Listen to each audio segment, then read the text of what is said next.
കർത്താവിലുള്ള ഉറച്ച ശരണം. ഞാൻ കർത്താവിൽ ശരണം പ്രാപിക്കുന്നു. പക്ഷിയെപ്പോലെ പർവ്വതത്തിലേക്ക് പറന്നു പോവുക എന്ന് നിങ്ങൾ എന്റെ പ്രാണനോട് പറയുന്നതെങ്ങനെ?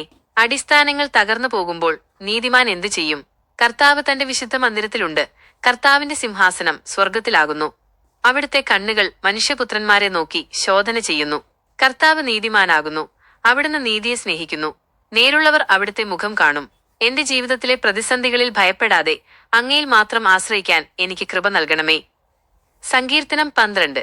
വഞ്ചനയുടെ ലോകത്ത് ദൈവത്തിന്റെ വിശ്വസ്തത. കർത്താവെ, സഹായിക്കണമേ. ഭക്തന്മാർ ഇല്ലാതാകുന്നു. മനുഷ്യപുത്രന്മാരുടെ ഇടയിൽ വിശ്വസ്തത കുറഞ്ഞുപോകുന്നു. ഓരോരുത്തരും തങ്ങളുടെ കൂട്ടുകാരോട് വ്യാജം സംസാരിക്കുന്നു. അവർ ഇരട്ട മനസ്സോടെ ചാടുത്തി പറയുന്നു. അഹങ്കാരം സംസാരിക്കുന്ന നാവുകളെ കർത്താവ് ഛേദിച്ചു കളയട്ടെ. എളിയവരുടെ നാശം നിമിത്തവും ദരിദ്രരുടെ നെടുവീർപ്പ് നിമിത്തവും ഞാനിപ്പോൾ എഴുന്നേൽക്കും എന്ന് കർത്താവ് അരുളി ചെയ്യുന്നു. കർത്താവിന്റെ വചനങ്ങൾ നിർമ്മലമായ വചനങ്ങളാകുന്നു. അവ 7 പ്രാവശ്യം ഉരുക്കിയ വെള്ളി പോലെയാകുന്നു. കർത്താവെ, ഈ തലമുറയിൽ നിന്ന് എന്നെ എന്നും കാത്തുരക്ഷിക്കണമേ. സങ്കീർത്തനം 13. കഷ്ടതയിലെ കാത്തിരിപ്പ്. കർത്താവെ, അവിടുന്ന് എത്രത്തോളം എന്നെ മറന്നിരിക്കും? എത്രത്തോളം അങ്ങയുടെ മുഖം എനിക്ക് മറയ്ക്കും? എന്റെ പ്രാണനിൽ ഞാൻ എത്രത്തോളം ആലോചന കഴിക്കും? എന്റെ ഹൃദയത്തിൽ പകൽ മുഴുവൻ എത്രത്തോളം സങ്കടമുണ്ടാകും? എന്റെ ശത്രു എന്റെ മേൽ എത്രത്തോളം ഉയർന്നിരിക്കും? എന്റെ ദൈവമായ കർത്താവെ, നോക്കി എനിക്ക് ഉത്തരമരുളണമേ.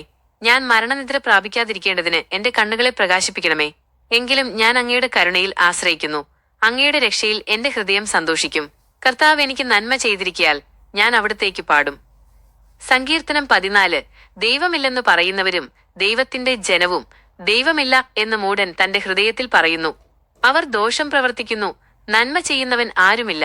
വിവേകമുള്ളവനും ദൈവത്തെ അന്വേഷിക്കുന്നവനുമുണ്ടോ എന്ന് നോക്കുവാൻ കർത്താവ് സ്വർഗത്തിൽ നിന്ന് മനുഷ്യപുത്രന്മാരെ നോക്കുന്നു. എന്നാൽ എല്ലാവരും വഴിതെറ്റിപ്പോയിരിക്കുന്നു. എന്റെ ജനത്തെ അപ്പം തിന്നും പോലെ തിന്നുകളയുന്ന ദുഷ്ടന്മാർ അറിവില്ലാത്തവരോ? കർത്താവ് നീതിമാന്മാരുടെ തലമുറയിലുണ്ട്. ദരിദ്രന്റെ ആലോചനയെ നിങ്ങൾ പരിഹസിക്കുന്നു. എങ്കിലും കർത്താവ് അവന്റെ സങ്കേതമാകുന്നു. സിയോനിൽ നിന്ന് ഇസ്രായേലിന്റെ രക്ഷ വരുമാറാകട്ടെ. കർത്താവ് തന്റെ ജനത്തിന്റെ തടവ് മാറ്റുമ്പോൾ ഞങ്ങൾ സന്തോഷിച്ചുല്ലസിക്കും. സങ്കീർത്തനം 15. ദൈവത്തിന്റെ പവിത്രതയിൽ വസിക്കാൻ.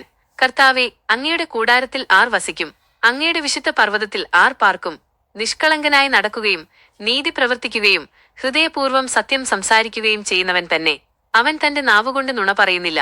കൂട്ടുകാരന് ദോഷം ചെയ്യുന്നില്ല. അയൽക്കാരനെതിരെ അപവാദം ഉന്നയിക്കുന്നില്ല.